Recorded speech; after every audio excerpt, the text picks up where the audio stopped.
അസ്സലാമു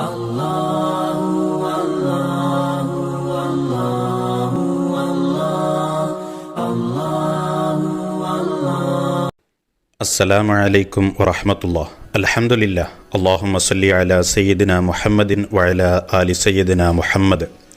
മഹാനായ ശൈഖുനാ അത്തിപ്പറ്റ ഉസ്താദ് നവ്വറല്ലാഹു മർഖദഹു അവിടുത്തെ ജീവിതത്തിൽ ഭൗതിക സുഖസൗകര്യങ്ങളെ ഒരുമിച്ച് കൂട്ടുന്നതിനോടുള്ള താല്പര്യം വളരെ കുറവായിരുന്നു. ലളിതമായ ജീവിതം, താമസം, ഭക്ഷണം, വസ്ത്രം എന്നിവയ്ക്ക് അനിവാര്യമായ വിഹിതം കഴിച്ചാൽ ഭൗതിക ജീവിതത്തിൽ സ്വന്തത്തിനായി ഉസ്താദ് യാതൊന്നും സമ്പാദിച്ചിരുന്നില്ല. സമ്പാദിക്കാനുള്ള എല്ലാവിധ ഭൗതിക സാഹചര്യങ്ങളും കയ്യിൽ വന്നിട്ടും അത് മുഖവിലക്കെടുത്തതേയില്ല. പകരം കയ്യിൽ കിട്ടുന്നതെല്ലാം പാവങ്ങൾക്കിടയിൽ വിതരണം ചെയ്തു. നല്ല ശമ്പളമുള്ള ജോലിയും സൗകര്യങ്ങളും നൽകി അള്ളാഹു അനുഗ്രഹിച്ചപ്പോൾ അതൊരു പരീക്ഷണമായി തിരിച്ചറിയുകയും എല്ലാം അവകാശികൾക്കിടയിൽ വിതരണം ചെയ്യുകയും ചെയ്തു. സർവ്വ സൗകര്യങ്ങളും കയ്യിൽ വന്ന ഗൾഫ് കാലത്ത് പോലും സ്വന്തമായ ആവശ്യത്തിന് വാങ്ങിയ ഒരു തലയിണ പോലും ഉസ്താദിനുണ്ടായിരുന്നില്ല.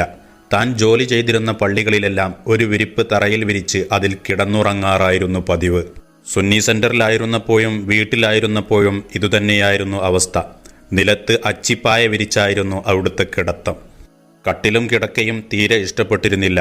ചില പള്ളികളിൽ ഈ സൗകര്യങ്ങളെല്ലാം ഉണ്ടെങ്കിലും അതൊഴിവാക്കി നിലത്തു തന്നെ കിടക്കാറായിരുന്നു ശൈഖുനാ അത്തിപ്പറ്റ ഉസ്താദിന്റെ പതിവ്.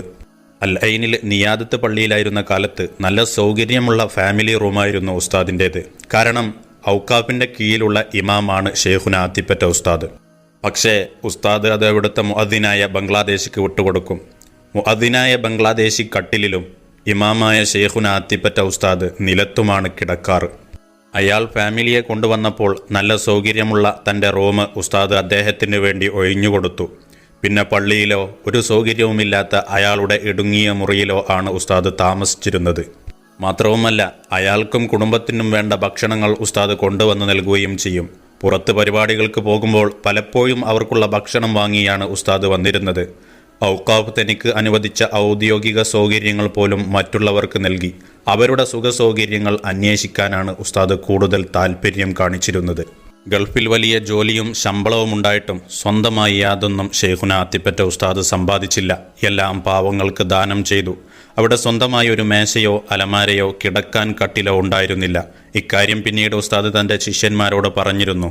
എനിക്ക് ജീവിതത്തിൽ പെട്ടിയും ബാഗും അലമാരയും ഒന്നും ഉണ്ടായിരുന്നില്ല. 2 കീശ മാത്രമേ ഉണ്ടായിരുന്നുള്ളൂ. താൻ ധരിച്ച വസ്ത്രവും കിടക്കാൻ ഉപയോഗിക്കുന്ന വിരിപ്പും അത്രമായിരുന്നു ശൈഖുനാ അത്തിപ്പറ്റ ഉസ്താദിൻ്റെ ലോകം. നാട്ടിൽ വലിയ ഭൂമിയോ ഫ്ലാറ്റോ വലിയ വീടോ സ്വന്തമായി വാഹനമോ ഇല്ല. തൻ്റെ ശമ്പളവും ജോലിയും വെച്ച് നോക്കിയാൽ അത് ആവശ്യത്തിനും അതിലധികവും വാങ്ങിക്കൂട്ടാനുള്ള കഴിവ് ശൈഖുനാ അത്തിപ്പറ്റ ഉസ്താദിനുണ്ട്. പക്ഷേ ആ ഭാഗം ചിന്തിച്ചതേയില്ല. സ്വന്തം വീട് പോലും മോടി കൂട്ടാൻ ഉസ്താദ് ചിന്തിച്ചില്ല. പകരം ആ പണം മുഴുവൻ നാട്ടിൽ പള്ളികളും മദ്രസകളും നിർമ്മിക്കാനും നിർധരരെ സഹായിക്കാനും മാറ്റിവെക്കുകയായിരുന്നു.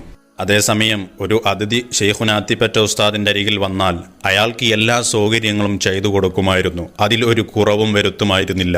മാഷാ അല്ലാഹ്. ഭൗതിക സുഖസൗകര്യങ്ങളെ ഒരുമിച്ച് കൂട്ടാൻ ശ്രമിക്കുന്ന പുതുതലമുറക്ക് മാതൃകയാണ് ശൈഖുനാ അത്തിപ്പറ്റ ഉസ്താദിൻ്റെ ലളിതമായ ജീവിതം. അല്ലാഹു സുബ്ഹാനഹു വ തആല അവിടുത്തെ പദവി ഉയർത്തിക്കൊടുക്കട്ടെ. അവിടുത്തോടൊപ്പം ജന്നാത്തുൻ നഈമിൽ അല്ലാഹു സുബ്ഹാനഹു വ തആല ഹബീബിൻ്റെ ചാരത്ത് നമ്മെ എല്ലാവരെയും ഒരുമിച്ച് കൂട്ടി അനുഗ്രഹിക്കട്ടെ. വ ആഖിർ ദഅവാനാ അൽഹംദുലില്ലാഹി റബ്ബിൽ ആലമീൻ. അസ്സലാമു അലൈക്കും വറഹ്മത്തുള്ളാഹി.